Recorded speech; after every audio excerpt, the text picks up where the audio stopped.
everyone, welcome back to Tessa's Tasty Treats. I'm Tessa Christ, the Inclusion Specialist with the City of San Jose. Today we're back with a dessert. We are gonna make a banana ice cream. So what we're gonna need today is some frozen bananas. So you can either put the frozen bananas in the freezer with the peel on them, or you can peel the bananas first and put them in the freezer. Either way will work fine.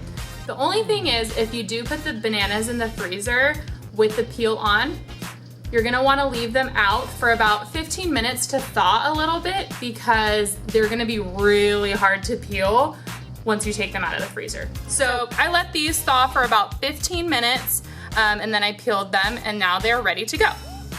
So I have 3 bananas here. We're gonna need 3 bananas for this recipe. We're gonna need some heavy whipping cream, some cocoa powder, a powdered peanut butter, peanuts, and last but certainly not least, chocolate chips. You can use whatever kind of chocolate chips you like. These were the cheapest at the store that I found, so these are the ones I got. They're the mini versions. You can use big chocolate chips, dark chocolate chips, whatever you like. Okay, so let's get started here. So first I'm gonna start off by cutting the banana into little pieces.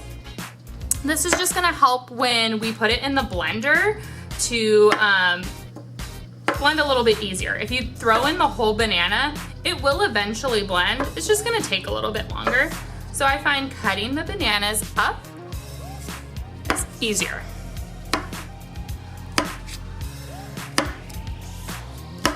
So yeah, these look like a good size to have.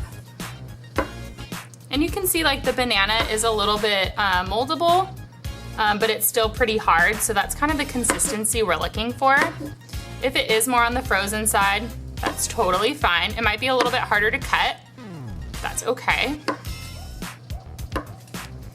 All right, so now that we have our banana pieces cut up, I'm gonna go ahead and put these in the blender. Try and get them all in a little row right here, so it'll make it easier to transfer. Okay, so now that we have our bananas in the blender, we're gonna start adding in the rest of our ingredients. So first I'm gonna start off with a heavy whipping cream. We add the heavy whipping cream to get it more of like a thicker, creamy texture for the ice cream. If you don't have heavy whipping cream, that's totally fine. You can use your favorite kind of milk product, almond milk, coconut milk, whole milk, whatever kind of milk you use. You're just gonna get more of a thinner texture for the ice cream. So what I would recommend is, if you do use a different milk, definitely put the ice cream in the freezer before you enjoy it, just so it can thicken up a little bit more. But today we're gonna use heavy whipping cream. So I'm gonna give it a good shake. I'm gonna open it up. Oh, this one doesn't wanna open up. A few moments later. All right, well, it's not pretty, but you know what? It's gonna work. Things don't always have to be pretty. They can still work out. Okay, so we're gonna use 1/3 cup of heavy whipping cream. So I'm gonna put over the blender just so I don't make a mess, because as I said before, I'm a messy person. Okay, there we go. There is our heavy whipping cream. Make sure you get all the heavy whipping cream, all that rich, thick goodness. Okay. So now we'll go on to the cocoa powder. We're gonna use 1/4 cup for the cocoa powder. Once again, I'm gonna pour it over the blender just so I can, see, look at that. Made a little bit of a mess, but it went into the blender, so I don't have an issue. Okay, I'm gonna dump that right in. Make sure you get all of the cocoa powder in there. Beautiful. All right, let me put the lid back on this guy. All right. Now we're gonna go to the powdered peanut butter. So I'm using this PB Fit powdered peanut butter.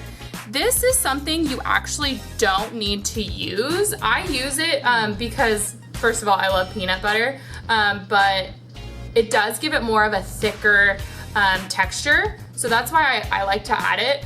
If you don't have powdered peanut butter, or you don't want to use powdered peanut butter, maybe you're allergic to peanut butter, skip this step. That's totally fine. I'm gonna add it because I thoroughly enjoy it. So like the cocoa powder, we're also gonna use 1/4 cup. I'm gonna do it right over the blender. There we go. Pour it in. Whew, it's looking good already. All right, next we have peanuts. Once again, you don't need to add the peanuts if you don't want to. I like it. It gives it a little bit of a crunch that I like. Kind of equivalent to maybe like a Rocky Road ice cream, how it has like a little bit of nut in it. If you don't like it, if you're allergic, just skip this step, okay? So once again, we're gonna use 1/4 cup. Pour it on in. There we go. And last but certainly not least, the chocolate chips. So last time we're gonna use our 1/4 cup, pour them on in, and there we go. Okay, now we have everything we need in the blender. So I'm gonna put the lid on, and then I'm gonna get this thing started. If you don't have a blender, you can use a food processor too. Typically when I'm at home, that's what I use, because we don't have a nice blender like this one at work. So a food processor works just fine. You might have to play with the settings to figure out what is gonna work best to get the consistency you're looking for. So I always recommend starting out on a lower setting and letting it go from there. The setting I use at home, I use the pulse setting, and I do that for about 15 seconds, and I get the consistency I'm looking for every time. This is my first time ever using a Vitamix, so I'm kind of gonna just figure it out as I go. I'm gonna start on a lower setting, and if I notice it's not getting the texture that I'm looking for, then I'll up the volume. So let's give it a go. I'm gonna turn it on, and it's on this variable setting, on a very low setting. So I'm gonna turn it up a little bit, see what we get.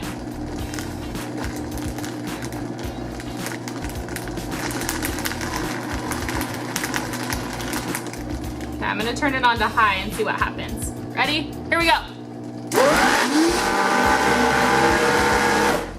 Okay, let's open it up.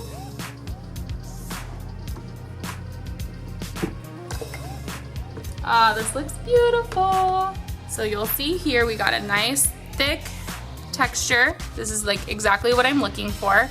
So I am going to grab a spoon and a bowl, and I'm gonna transfer this in there so that I can enjoy some. All right, so let's get this going.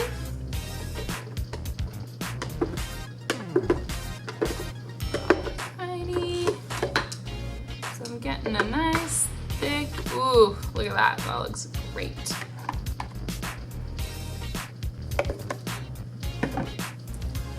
Grab a spoon, and I'm gonna try it with all of you.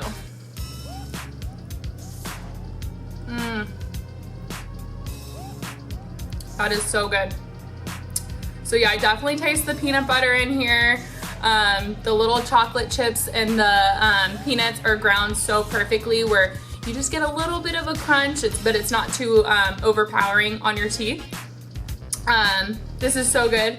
So sometimes what I do is if I'm looking for more of an ice cream texture where it's a little thick and it's harder to scoop, I'll put it in the freezer for like 30 minutes and then I'll open the freezer up and take it out and enjoy it, and you get more of like a thicker texture.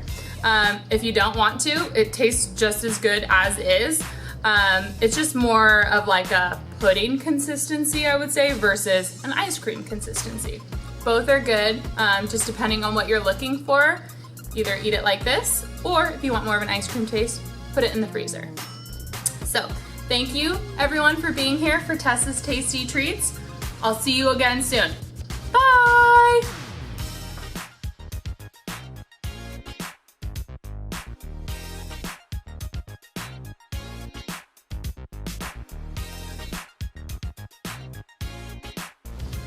Mm-mm-mm.